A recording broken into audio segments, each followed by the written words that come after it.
बिस्मिल्लाहिर्रहमानिर्रहीम। अस्सलाम वालेकुम जी, मैं नजमुल हसन बाजवा हूँ।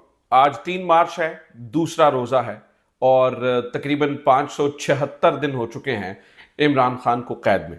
नाज़रीन कराम, जब इस पूरे टाइम के ऊपर आज से 2 4 5 साल के बाद रिसर्च पेपर्स लिखे जा रहे होंगे या यूनिवर्सिटीज़ के अंदर तहकीक हो रही होगी या इसके ऊपर थीसिस हो रहे होंगे, तो जो इसका रिजल्ट आएगा वो कुछ इस तरह से आएगा एसपीएसएस में, या वो जो ग्राफ्स बनेंगे, वो चार्ट्स बनेंगे, वो इस तरह से बनेंगे कि लोग देखकर हैरान हो जाएंगे कि हर एक गुजरते दिन के साथ साथ इमरान खान की मकबूलियत बढ़ी है। इस्टेब्लिशमेंट की कैलकुलेशंस जो हैं वो हमेशा गलत साबित हुई हैं। जो सोचकर जहन में डाला गया था, यानी जो सोचकर जहन में जेल में उनको डाला गया था कि भाई ऐसा होगा कि तहरीक इंसाफ खत्म हो जाएगी, फला हो जाएगा, फला हो जाएगा, हर एक गुजरते दिन के साथ उस सारी ख्वाहिशात को शिकस्त हुई और एक अकेला इमरान खान पूरे सिस्टम से हर दिन जीतता रहा। आज के दिन भी जीत रहा है। नाज़रीन कराम, 3 बड़ी खबरें हैं जो मैंने आपके साथ शामिल करनी है, आपके सामने रखनी है। सबसे पहली खबर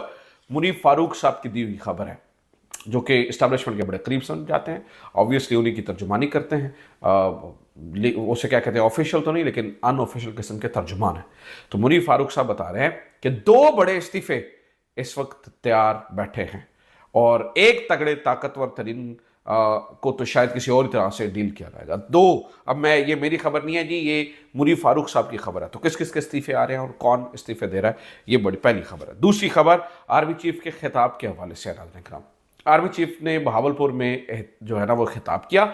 उस खिताब के बाद भी नतायज जो है वो कुछ हमें बदलते हुए नज़र नहीं आए। चीज़ें वैसी की वैसे हुई, वैसा का वैसा ही मामला हुआ जैसे पहले हो रहा था। तो क्या गलती क्या हो रही है?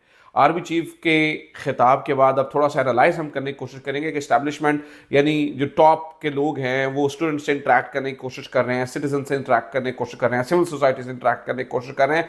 तो गलती कहाँ पर हो रही है, क्या गड़बड़ है, बहुत बड़ी गड़बड़ क्या है इन खिताबात की, इसके ऊपर डिस्कस करेंगे। और तीसरा, नाज़रीन कराम, आज इमरान खान के हवाले से खबरें हैं। ऑब्वियसली उनके हवाले से कुछ फैसले महफूज हुए। उनके तक जो एक्सेस बंद की गई है, जो उनकी बहनें बता रही हैं, इमरान खान की सेहत के हवाले से इस वक्त बहुत ज़्यादा जो है ना वो परेशानी का शिकार है कुछ लोग के। यार इमरान खान की सेहत अल्लाह जाने ठीक है नहीं ठीक है। कुछ लोग उनको कह रहे हैं कि जनाब उनके कानों के अंदर मसले मसाइल चल रहे हैं। तो हकीकत क्या है ये मैंने आपके सामने रखना है। SIFC और ये मुख्तलिफ मामलात के अंदर ये कितनी इन्वेस्टमेंट्स आ रही है, कौन कितनी गाड़ियाँ उड़ा कर ले गया, इस बारे में कुछ रिपोर्ट्स हैं, वो भी मैंने आपके सामने रखनी है। आज फौजी अदालतों का केस भी आईनी अदालत में सुना जा रहा है, उसके ऊपर भी कुछ खबरें हैं। और जो 5 जज इस्लामाबाद हाई कोर्ट के हैं, वो जो उन्होंने दरख्वास्त दायर की थी, ये जो प्रमोशन वाला मामला है, प्रमोशन ही वाला मामला नहीं है, जो यहाँ से तबादला हुआ और तबादले के बाद उनको सीनियर तरीन बना दिया, उसको भी जो है ना वो डायरी नंबर लग गया उस दरख्वास्त को, उसके ऊपर भी कुछ अपडेट्स है। सबसे पहले आर्मी चीफ वाले मामले में बात कर लेते हैं, उसके बाद फिर हम जो है वो दूसरी खबरों यानी कि इस्तीफों की बात कर लेंगे और बाकी खबरें उसके बाद शामिल कर लेंगे। आर्मी चीफ के हवाले से नाज़रीन कराम खबर सुन लीजिए। देखिए, आर्मी चीफ और DGISPR और सीनियर लेवल के ऊपर आपने ये देखा कि पिछले लंबे अरसे से स्टूडेंट से इंटरेक्ट हो रहा है। बहावलपुर के अंदर रिसेंटली आर्मी चीफ ने स्टूडेंट से यानी कि तलबा से इंटरेक्ट किया है, खिताब किया और उससे कुछ चीज़ें सामने आई हैं। इसके बाद बहुत ज़्यादा अब लोग जो है वो उसके ऊपर तनकीद कर रहे हैं और वहाँ से भी कुछ खबरें आ रही हैं। नाज़रीन कराम, पहली बात तो ये है, सबसे पहला सवाल तो ये होना चाहिए कि आर्मी चीफ और DGISPR और इतने बड़े लेवल के ऑफिसर्स, क्या इनके पास इतना वक्त है, यानी इतने मसरूफ ज़िंदगी में इतना वक्त है कि ये जाकर तलबा से और मुख्तलिफ लोगों से जो है ना वो इंटरेक्ट कर रहे हो और चीज़ों को उस तरह से देख रहे हो?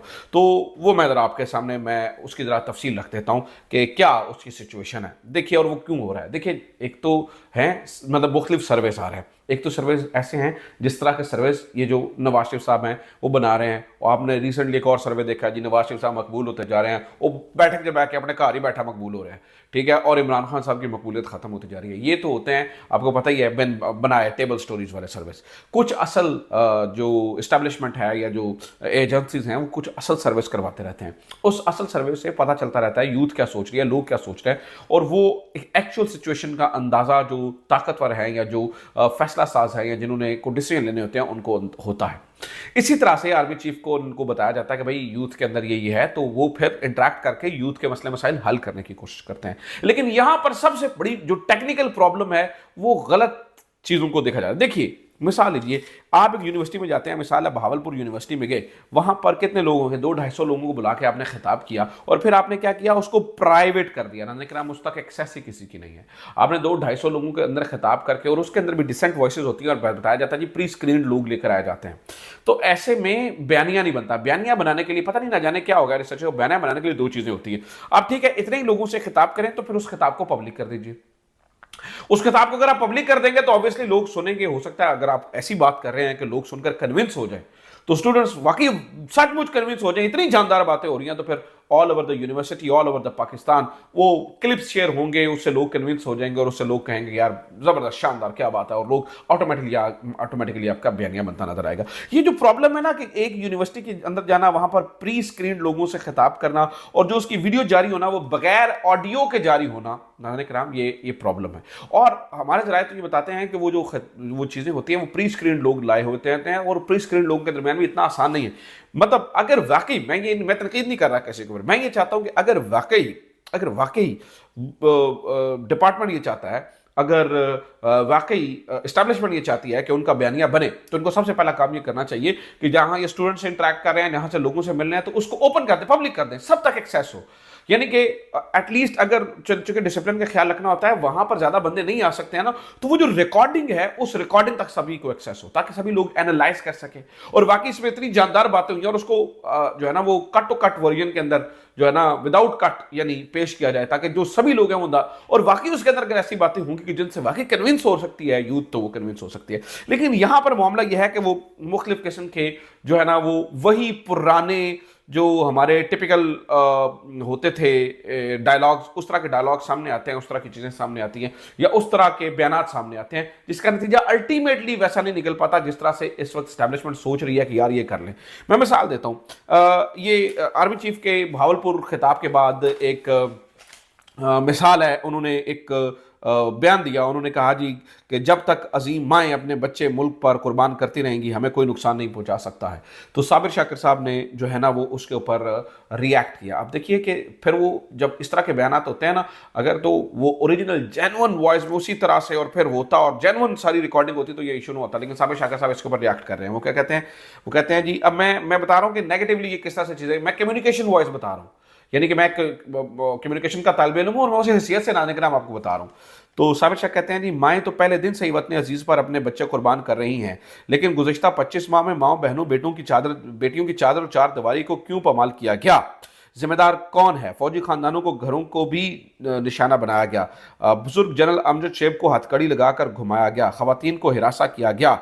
और सिर्फ ये सब कुछ सियासी एजेंडे के लिए किया गया। ये साबिर शाकिर ने जवाब दिया और मैं तमीज़ के दायरे में अंदर जो जवाब था वो शामिल किया। अदरवाइज तो कुल बहुत कुछ लिखा हुआ मटेरियल मेरे सामने आया जो कि तनकीद ही तनकीद थी। तो अल्टीमेटली ये जो इस तरह के खिताबात होते हैं और उस खिताबात के बाद इस तरह के बयान जो बाहर आते हैं, मुझे लगता है अल्टीमेटली वो नेगेटिवली इंपैक्ट कर रहे हैं। तो अगर आप वाकई ये समझते हैं कि यार नहीं, स्टूडेंट्स से इंटरेक्ट करना बड़ा जरूरी है, स्टूडेंट्स तक हमारा बयानिया जाना बड़ा जरूरी है, तो मेरी सिर्फ एक ही सजेशन है, इन चीज़ों को पब्लिक कर दिया जाए। जब पब्लिक होंगे ऑब्वियसली सब तक रसाई होगी, तो कुछ लोग अगर मुखालफत करेंगे, कुछ लोग तनकीद करेंगे, तो हो सकता है कि कुछ लोग आपके पॉइंट्स को बाय भी करें और आपका यानी कि जैसे, और इसी तरह से इमरान खान के बारे में, जब तक आप उसे कैद के अंदर रखेंगे, जब तक उसको आप दबा के रखेंगे, तो वो उस तरह वो हर दिन बड़ा होता जाएगा। अगर आप वाकई समझते हैं कि यार लोग उसके मुखालिफ हो जाएं और लोग उस तरह से हो जाएं और नेगेटिवली इंपैक्ट करें, तो आप उस तक भी पब्लिक एक्सेस दे दें। जो जिस तरह का होगा उस तरह से लोग उसे देख लेंगे। लोग बड़े सियाने हैं, आजकल के दौर में लोग बड़े सियाने हैं। तो मेरी तो सजेशन ये है। अब आ जाते हैं नाज़रीन किराम जरा ये इस्तीफों वाले मामले के ऊपर। वैसे मैं आपको बात बता दूं, ये जो